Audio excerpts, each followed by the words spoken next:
Le paradisme, c'est un système basé sur le fonctionnement avec les nouvelles technologies, que ce soit la nanotechnologie, l'ingénierie génétique, la robotique.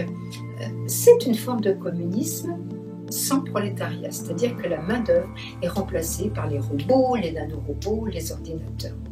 Et on peut facilement imaginer que lorsque toute la production, que ce soit de matières premières, de services, de produits, d'outils, sera assurée par ces nouvelles technologies, il n'y aura tout simplement plus besoin d'argent. Tout sera gratuit. De plus, les ordinateurs, les robots peuvent être programmés pour être efficaces à 100%.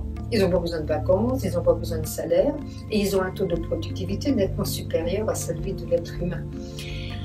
Donc, on aboutit à une société d'abondance où tout est disponible pour tout le monde. Je vais prendre un exemple. Dans l'industrie automobile, il y a quelques décennies, il fallait peut-être 10 fois, 100 fois plus d'hommes pour réaliser une production 10 fois, 100 fois inférieure à celle d'aujourd'hui. Alors ok, on a toujours besoin d'hommes, mais ces mêmes hommes seront certainement remplacés dans un avenir plus ou moins proche par des robots. Et ça, c'est vrai dans tous les domaines, y compris celui de la santé. On a aujourd'hui, par exemple, des nanorobots qui réalisent des opérations avec plus de précision que peut le faire un humain chirurgien. Donc, on aboutit à la libération de l'être humain face au travail nourricier. Et l'être humain pourra enfin se consacrer à ce pourquoi il a été créé, penser, créer, s'épanouir.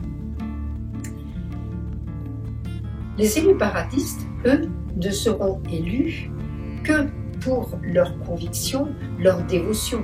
Ils n'auront pas du tout les privilèges qu'ont aujourd'hui les politiques en matière d'argent ou de pouvoir. Par contre, à mon sens, ils auront un niveau de satisfaction nettement plus élevé. Et bien évidemment, le paradisme ne pourra être mis en place que par voie démocratique, lorsque la population aura réalisé tout l'intérêt d'une société sans argent et où tout est disponible pour tout le monde. Mais c'est la seule voie possible pour notre humanité, à la fois pour son avenir, mais aussi pour sa survie. On aura passé par un processus de nationalisation de toutes les ressources planétaires pour aboutir à un gouvernement mondial, ceci pour une question de justice et d'égalité entre les êtres humains. Et on va aboutir à deux conséquences.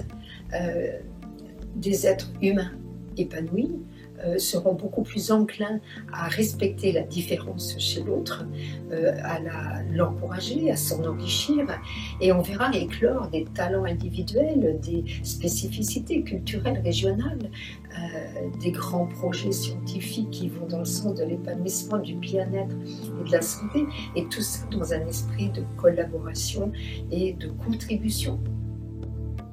Et puis, c'est le seul moyen aussi de stopper ces souffrances que connaît aujourd'hui l'humanité dues à ces graves crises économiques de plus en plus dévastatrices.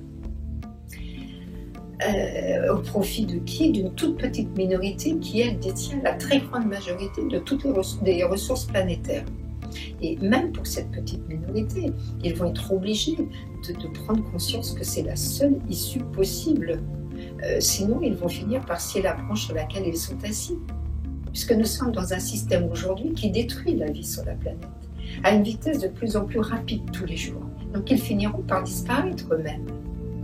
Donc il s'agit de remplacer les gouvernements actuels par des collèges de guidance où les élus auront cette capacité à guider les autres, à les servir et à répartir la richesse entre tous les êtres humains afin que chacun ne manque de rien.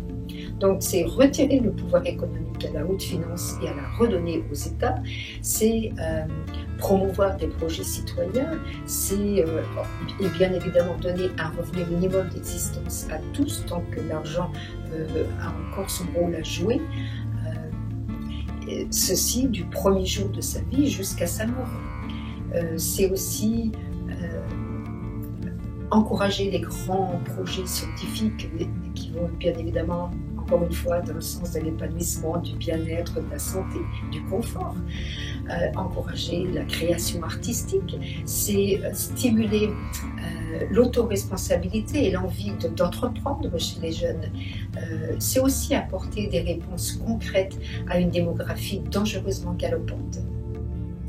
Et puis, c'est créer un climat de confiance dans l'avenir de notre humanité. Le travail est terrible, vient du latin trepalium, instrument de torture. Et depuis des siècles, effectivement, les humains sont victimes